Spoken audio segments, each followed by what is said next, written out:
And the first thing you need to understand is that everyone has a God. Everyone believes in something, and even if sometimes they don't know it, they do. Whether it's going to be money is your God. If you don't have ancestors or cultural beliefs that you have, or maybe you're a Christian and you believe in Jesus. If you don't have those things, if you don't have other people like to believe in self-manifestation, which makes themselves the God, them being able to create circumstances to make things happen for themselves. So everyone has a God. Everyone believes in something. Everyone has a God. Even when you're an atheist, you have rules that you follow, and those rules, they are your God. And you have to understand that the world is not 80% spiritual, 20% physical, or 20% physical, 20% spiritual, and 80% physical. It's none of that. It's 100% physical, 100% spiritual. The same way that you see the physical world is the same way that the spiritual world exists. As much as physical concepts exist, spiritual concepts are basically layered on top of the physical. But you have to understand one thing is that before things can happen in the physical, they have to happen in the spiritual first. For those people who believe in manifestation and etc etc etc, that you have to put your energy out there. Not that I'm trying to teach manifestation or anything of the sort, because I believe in none of the sort, but because I study life, because I study the universe, because I study the environment and how things work, you start to understand what they call language. Language is what people use to describe phenomena. If something happens, if a ball falls to the ground, someone's going to call it gravity. In another situation, in another group of people, they might call it something different. So it might not be gravity with them, but for you it's gravity.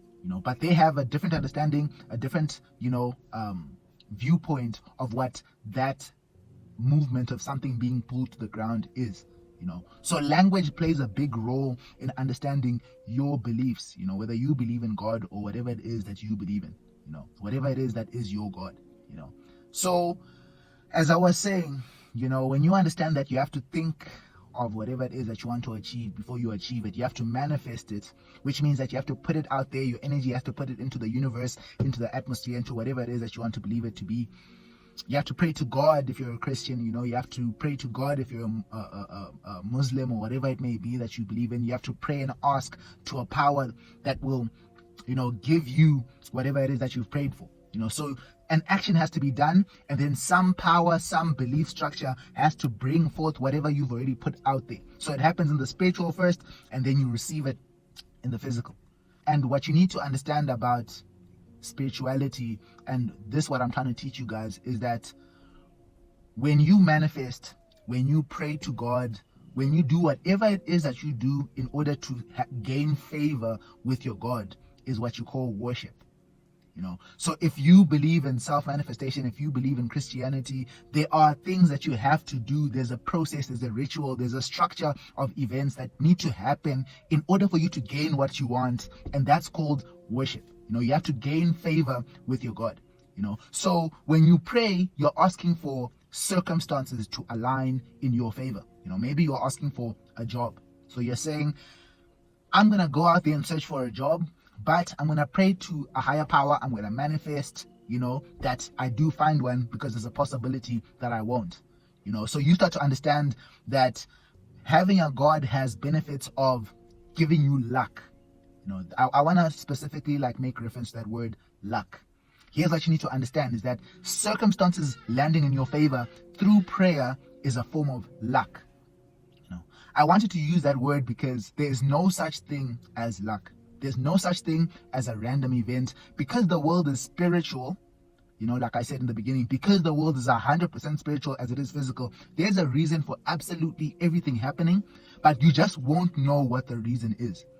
because there's no such thing as random, there's no such thing as luck. There's a reason, a timing, a placing as to why every single thing is happening, why you're waking up dressed in a certain way, why you were born in a specific place, why you were, there's no random events. If you look at your own life, you'll probably see that you start to make connections as to, oh, I met this person in a primary school, and that's the person who ended up getting me a job when I was older, because when you were moving in your early years randomly, you were actually moving in a non-random way, because there's no such thing as random. There's no such thing as random, there's no such thing as luck.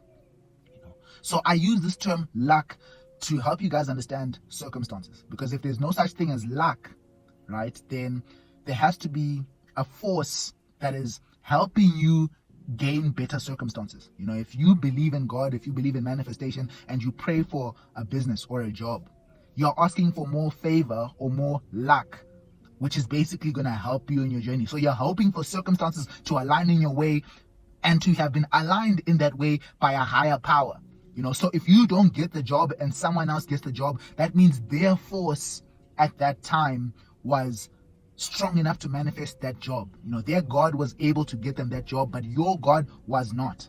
So when you have bad luck, when circumstances are not going your way, maybe you lose your job, not because you did something wrong, but because there was a situation that happened and all of a sudden people got retrenched, and you are one of the people that got retrenched. You lost your job, circumstances were against your favor, which means you had bad luck.